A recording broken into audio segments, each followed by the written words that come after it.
फिर असी तो एक सिद्ध पत्र जट साडी इन्नी कमाई है नहीं सी जिन्नी बड़ी मैनू मेरा पुत खड़ा कर दिया। फिर भी इन्ना कुछ चंगा करते हुए इहो जे हालात क्यों बने कि 50 बंदे का बैरी बन के उड़ाउण दी सोचा कर लगे। सानू इस गल के उत्ते भी झात मारनी पऊगी कि असी पंजाबी इन्ने निकम्मे हो गए, असी 10-20 हज़ार की खातर किसी के घर दियां बिपतां घर को पट्टण के बिपतां दे विच शामिल होण लग गए। फिर वो इस गल के उत्ते सानू विचार करनी। मेरा बच्चा जे मैं उन्होंने किते अलर्ट भी करता सी तो मैनू हस के कहता बापू अपनी किहदे नाल दुश्मनी है, ते जिन्ने बंदे उन्होंने मारन ते लगे तो मैनू ऐ लगता अपनी है किहदे नाल सी। सो पुलिस अपना काम बखूबी कर रही है। इन्होंने गैंगस्टरां के खिलाफ हुण तक जो काम किया मैनू संतुष्टि है। इस पर यह लड़ाई एडी खिलरी हुई है, एडी लंबी है, इन्ने लोग बाहरों दूसरिया सीटा से शामिल दूसरिया कंट्रियां बैठे ने, केस लंबा चौड़ा बहुत है। पर जे इस कहते कि काम बिल्कुल ठीक हो गया तो यदा मगर आप एक चौकीदार बन के करना। ये लड़ाई जब तक ये सड़कें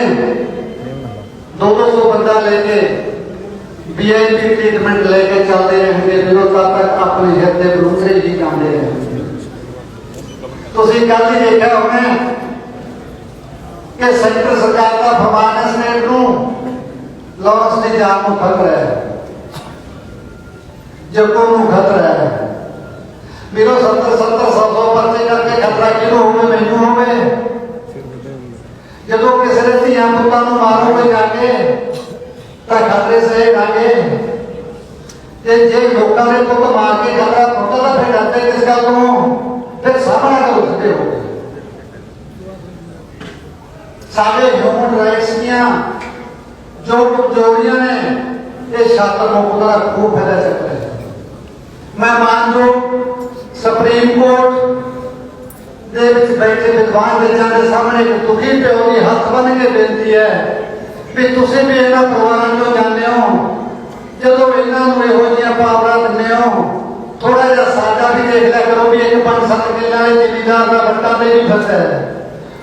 ਉਹਦੇ ਹਿਊਮਨ ਰਾਈਟਸ ਦੀ ਰਾਖੀ ਕੌਣ ਕਰੂਗਾ? ਸਾਡੀਆਂ ਬੁੱਧੀਜੀਵਨ ਤੁਹਾਡੇ ਤੇ ਆਸਾਂ ਨੇ। ਜੇ ਤੁਹਾਡੇ ਕਾਨੂੰਨ ਹੀ ਸਾਡੇ ਲਈ ਕਾਨੂੰਨ ਅਲੱਗ ਔਰ ਬਦਮਾਸ਼ਾਂ ਦੇ ਕਾਨੂੰਨ ਅਲੱਗ ਬਣਾਉਣਗੇ ਤਾਂ ਵੀਰੋ ਅਸੀਂ ਜਿਹੜੀ ਆਜ਼ਾਦੀ ਦੀ ਗੱਲ ਕਰਦੇ ਹਾਂ, ਮੈਨੂੰ ਨਹੀਂ ਲੱਗਦਾ ਕਿ ਅਸੀਂ ਆਜ਼ਾਦ ਹੋ ਕੇ ਵੀ ਆਜ਼ਾਦ। ਇੱਕ ਹੱਥ ਸਾਰਾ ਮੀਡੀਆ ਖੜਾ ਹੈ, ਤੁਸੀਂ ਜਿੰਨੇ ਸਿੱਧੂ ਦੇ ਅਫਸੋਸ ਦੇ ਵਿੱਚ ਆਏ ਹੋ एक बार हाथ खड़ा करके दस दो तुम्हारी सिक्योरिटी मिलती है कि तो खुश हो। इन्हां सरकारां नूं एक बारी नारा ला के दस दो सिद्धू का भी जेड़ा कुछ पुश्त पनाही करी जाते हो समा आजूगा जवाब मंगांगे उस गल का।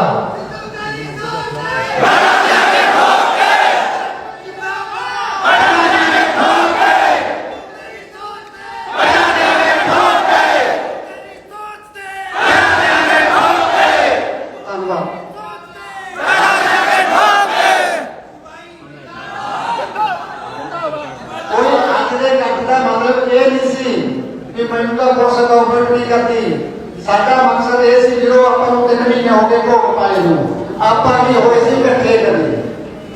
आपां अगली विनती करते हैं। मेरे को ऐतवार को 10,000 के करीब संगत आउंदी है। वो लोग सारे मैनूं कहते हैं कि तुसीं सरदार जी चुप करके बह के चुप करके बैठण दा बेला नहीं। मैं सुनो 1-2 चिट्ठियां आउंदियां मैनूं बाहरों। एक मेरी भैन आगरे तो परसों एक लैंडर है मेरे को WhatsApp पे भी ऐड है, मजिस्ट्रेट ने उन्हें तो इस्तीफा दे भी रखी। कहती 3 महीने हो गए डिप्रेशन चली गई है। मेरा भारत की न्याय सॉरी जी लॉ एंड ऑर्डर है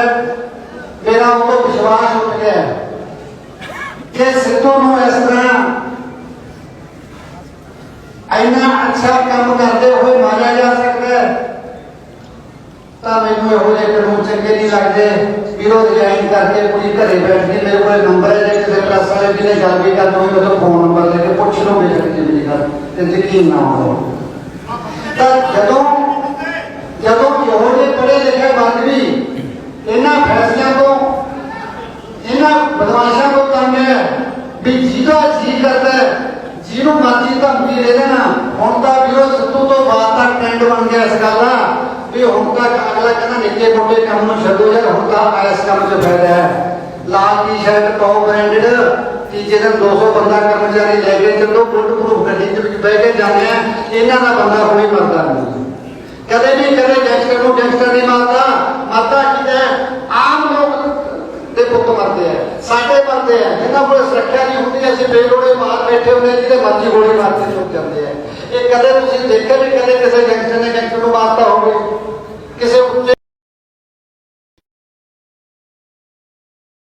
क्योंकि मां ओहदी भी है तुसीं देखिआ होगा उस मां ने रूपा जिहड़ा सिद्धू नूं मारिया ਉਹਨੇ बेचारी ने की शब्द कहे भी जिथे मिलदा गोली मार दो ਵੀਰੋ कोई नहीं चाहुंदा मेरा गैंगस्टर बने पर इन्हां नूं पालना भी तां कोई हल नहीं किसी समस्या का जे सरकार नूं लगदी है गल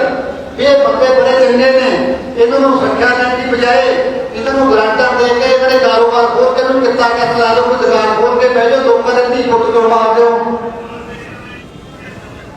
किसी नूं सारी फिल्म इंडस्ट्री दे उत्ते अज दे कट दे उत्ते मेरियां तीन ही मंगां ने मैं सरकार तो साडे मानयोग मुख्यमंत्री मान साहब जो साडे किते नाल भी लिंकड ने उन्हां दे चरणन च इक्को बेनती करना एक तां जिहड़ी मेरे पुੱਤ दी सिक्योरिटी लैप्स हुई है एक पावरफुल कमीशन बिठाया जाए जो उन्हां कारणों की जांच करे मेरे पुੱਤ नूं सिक्योरिटी मिली क्यों असीं ते हटाई 3 महीने हो गए मैनूं इस गल का हाल तक कोई पुख्ता जवाब नहीं मिला अगली गल है फिल्म इंडस्ट्री जो पंजाबी है ये जेडे लिंक ने अंडरवर्ल्ड के नाल जेडी कॉन्स्पिरेसी जी अपनी ये संबंध ने जेडे अंडरवर्ल्ड नाल जेडे गैंगस्टरां दे नाल जुड़े हुए ने वो कितना बड़ा बजट है सरकार जी तुसीं अच्छी जांच कर रहे हो थोड़ा काम नाल मेरा कोई टीका टिप्पणी नहीं करनी चाहता पर इधरले पासे भी निगाह मारो जे सिद्धू मरदा है तो वो 50 लाख रुपये के वैपन खरीदे जाते हैं तो लॉरेंस कथा जेब च बैठा हथियार नहीं खरीद गया बुलंदशहर तो 8 लाख की 47 लेता है 15-15 लाख का कोकड़ हस्ता जो खरीदता है वो बड़ी आसानी मानसा तक पहुंचा भी दिता है तो ये बिना पैसों तो उदा नहीं हो गया ये बिना किसी बाहरली मदद का नहीं हो गया जेडे सफेद पोश मैं पासों होमलैंड की भी गल करी सी चिट्टे कपड़े वाले जेडे गैंगस्टरां दीयां फरोतियां वसूलते हैं 15% कमीशन लेते हैं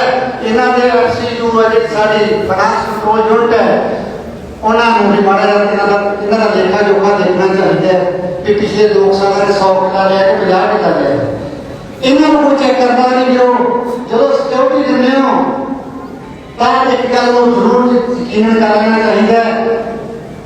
भी सिक्योरिटी मंगने वाला बंदा गैंगस्टर की मदद नहीं करता या मदद लेता नहीं एक पासे का मैं कहा लॉरेंस मेरा भरा है दूजे पासे कहा मैंने बहुत खतरा मैंने भी जानना है जो 2 गल्लां किया मेरा ज्यादा जिन्हों भरा होना तो सरकार मिलेगा जे कानून के विच विश्वास रखना है सिस्टम के विच यकीन रखना है तो फिर कानून की गल कर फिर इधर आ गल्लां चल रही ने 20 की धार लेके चलते हैं इधर वल ध्यान देने की लोड़ है रेड कॉर्नर जारी हो गया मैं सरकार के चरणों में बेनती करता कि गोल्डी बराड़ का हल भी किया जाए उन्हें 150 मुंडा बर्बाद पंजाब आ 3-4 गल्लां ने क्योंकि अपना सुपना परिवार है बड़ा मैं जो कॉल करना प्रशासन को भी दिक्कत आती है साफ सुभाव मैं धन्यवाद करना फिर भी मैं नहीं कर लिया ਹੁਣ ਅੱਗੇ ਤੋਂ ਜੇ ਕੋਈ ਆਪਾਂ ਨੂੰ ਦਿੱਕਤ ਆਈ ਹੁਣ मैं गौर घट दिया करूँगा मियाँ बीबी बैठा करा जिथे जो साढ़े हिसाब से गल बाहर होगी ना जिथे असं बह के मंगरा लेंगे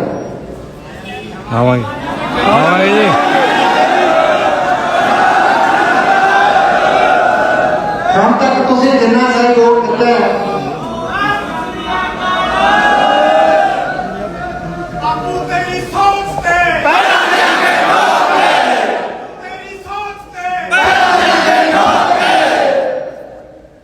धन्यवाद करना बस आही गल्लां सीगियां थोड़ियां मेरियां थोड़ा मैं करदियां सीगियां जिन्नी कि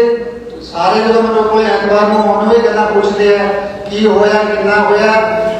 आपां जो कुछ पुलिस ने नोट कराया वो जो आपां कह उत्ते काम कर रहे हैं पर केस इन्ना पेचीदा इन्ना खिलरिया होया जे मैं कहा हाथों के सरों जम जे 2 दिनों के विच जे हो जे वो हो जे समा आपां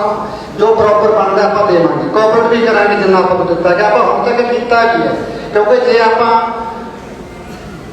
डिसिपलिन की गल ना करनी होती तो संस्कार है जो इन्ने हालात खराब सी मैं अपनी पूरी बात आई है कि मेरी वजह के नाल किसी के सट ना लगे किसी का कारोबार खराब ना हो आप पहला भोग के समय से भी हुण तक भी आप पूरा मुकम्मल प्रशासन को साथ दिता है तो अगे भी दिंदे रहांगे पर साडा चढ़ता सूरज डुब्बिया फिर साडियां इन्हां गल्लां दा गुस्सा ना करियो साडी मजबूरी बन गई साडा शौक नहीं घट करना साडा बिना कसूर तो और इन्नी बेरहमी ना मारता तो साडा जीन का धुप भी है नहीं होती जिस दिन धमकी दे देंगे असं मार देंगे फिर असं जिउंदे कित्थे हाँ सोनू साडा कोई पासा जिउंदा लगता है जिउंदा वो हुंदा फिर जिहदे कोले बीता होंदियां ने ਅਸੀਂ ਤਾਂ ਪੁੱਤ ਦੇ ਰਸਤੇ ਤੇ ਜਾਣਾ ਹੈ ਤੁਸੀਂ ਅੱਜ ਮਾਰ ਦਿਓ ਤੁਸੀਂ ਕੱਲ ਮਾਰ ਦਿਓ ਇਹ ਤੁਹਾਡੀ ਤਾਕਤ ਹੈ ਪਰ ਅਸੀਂ ਡਰਨਾ ਕਿਉਂ ਨਹੀਂ ਜਿੰਨਾ ਚਿਰ ਹੈਗੇ ਆ ਐਵੇਂ ਜਿਵੇਂ ਡੱਕੇ ਦੀ ਚੋਟ ਦੇ ਉੱਤੇ ਜਦ ਤੱਕ ਬਦਲਾ ਨਹੀਂ ਲੈਂਦੇ ਜਦ ਤੱਕ ਇਨਸਾਫ ਨਹੀਂ ਮਿਲਦਾ ਤਦ ਤੱਕ ਅਸੀਂ ਕੰਮ ਕਰਦੇ ਰਹਾਂਗੇ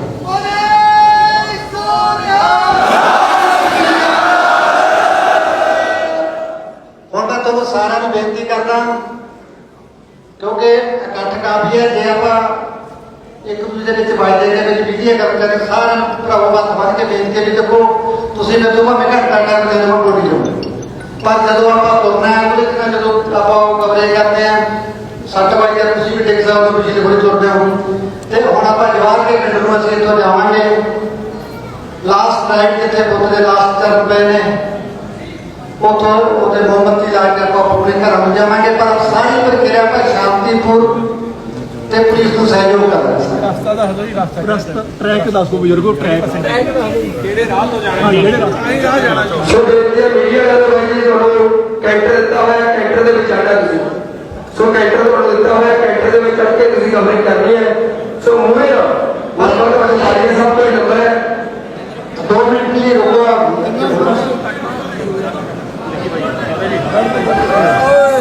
दूरों रहने वाले मेरे सारे शुभ दिन मेरे भरा मैं ਤੁਹਾਡਾ ਸਾਰਿਆਂ ਦਾ ਇੱਕ ਸੱਦੇ ਤੇ ਇੰਨਾ ਇਕੱਠ ਕਰਨ ਲਈ ਬਹੁਤ ਬਹੁਤ ਧੰਨਵਾਦ ਕਰਦੀ ਹਾਂ ਬਾਕੀ ਸਰਦਾਰ ਜੀ ਨੇ ਸਾਰਾ ਕੁਝ ਦੱਸਤਾ ਸਿਕਿਉਰਿਟੀ ਬਾਰੇ ਦੱਸਤਾ ਅਸੀਂ ਮਤਲਬ ਪ੍ਰਸ਼ਾਸਨ ਦੇ ਨੂੰ ਤਕਲੀਫ ਨਹੀਂ ਦੇਣਾ ਚਾਹੁੰਦੇ ਸੀ ਪਰ ਸਾਡੀ ਮਜਬੂਰੀ ਬਾਕੀ ਥੋੜੀ ਜਿਹੀ ਤਾਂ ਸਾਨੂੰ ਇਹ ਕੰਮ ਕਰਨਾ ਪਿਆ ਅਸੀਂ